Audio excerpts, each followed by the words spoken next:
السلام عليكم، عاملين ايه يا حبايبي؟ يا رب تكونوا بخير. طبعا كلتوا الفته، ها؟ كلتوا الفته بقى واللحمه بايه، والناس بقى ايه زهقت. احنا بقى قلنا برضو كلنا برضو فته ولحمه وزهقنا بقى، وقلنا نخش على الرنجه. الرنجه يا حبايب قلبي، ايه رايكم؟ احنا هناكل رنجه بقى النهارده. هنعمل رنجه بقى بسلطه القوطه والطماطم يعني والبصل والطحينه وكده، وهنعمل رنجه ايه كده بالليمون والزيت وكده. ماشي يا حبايبي، هنقطع بقى عشان نعمل اللي هي ايه، اقطع معاكم اللي هي هنعملها اللي هي قطعنا قوطه وقطعنا بصل. هنعمل بقى يا حبايبي ليمونتين، وهنعمل بقى اللي هي اللي هي سلطه الرنجه دي ام طحينه. لقنا بس بصوا بقى يا حبايب قلبي بقى ايه يا اخواتي يا حلوين، ها؟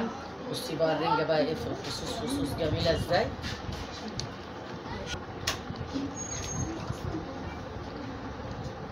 بصوا يا حبايب قلبي، الرنجه نازله فصوص رنجه عسل عسل عسل. طبعا ده البطرخ، بطارخ اهي يا حبايبي، انتوا عارفين طبعا البطارخ بتاع الرنجة. يا اخواتي يا حلوين،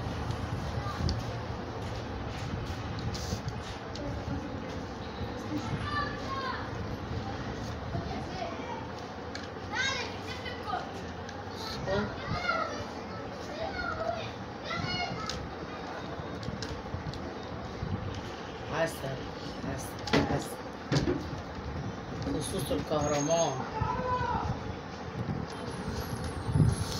قطعت ديت بالليمون اهي، قطعتها بالليمون.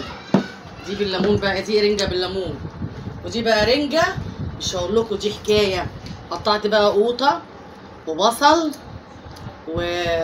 وحطيت شطه وحطيت كمون وزيت. اسمها سلطه الطحينه، سلطه رنجه الطحينه دي جميله رائعه رائعه، اللي تاكلوا منها ما تشبعوش منها في اكلها. حلوه قوي قوي قوي يا حبايب قلبي.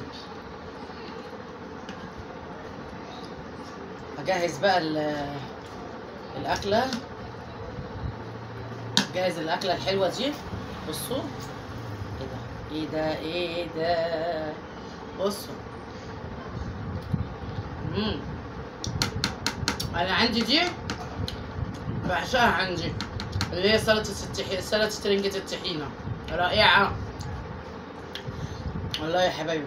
خارجين كده بقى من الفته بقى كده، فته بقى وبتاع، عايزين بقى ايه نجزع بقى نفسنا بقى، جزع ناكل حاجه كده ايه حرشه تفتح النفس كده جميله تستاهل بقكم والله يا حبايب قلبي. هجهز يا حبايب قلبي واوريكم. اخواتي يا حبايبي، عملنا الرنجه اهو يا حبايبي زي ما قلنا، ام ليمون الجميله، ام ليمون. عملنا الرنجه اللي هي بسلطه الطحينه والزيت والشطه والكمون وبصل وقوطه وطماطم متقطعه روعه جميله، تاكلي منها ما تشبعيش يا حبايب قلبي. عملنا بطاطس محمره، عملنا قوطه، قطعنا قوطه وخيار. وايه رايكم بقى في الاكله الحرشه الحلوه دي؟ تستاهل بقكم يا حبايبي. اتفضلوا معانا يا حبايبي. ما تنسونيش بقى يا حبايبي في الاشتراك، وتفعلوا علامه الكل عشان يوصل لكم مني كل جديد. اللي ما اشتركش في القناه ينزل يشترك، فعل علامه الكل عشان يوصل له كل جديد انا بعمله. السلام عليكم ورحمه الله وبركاته يا حبايب قلبي.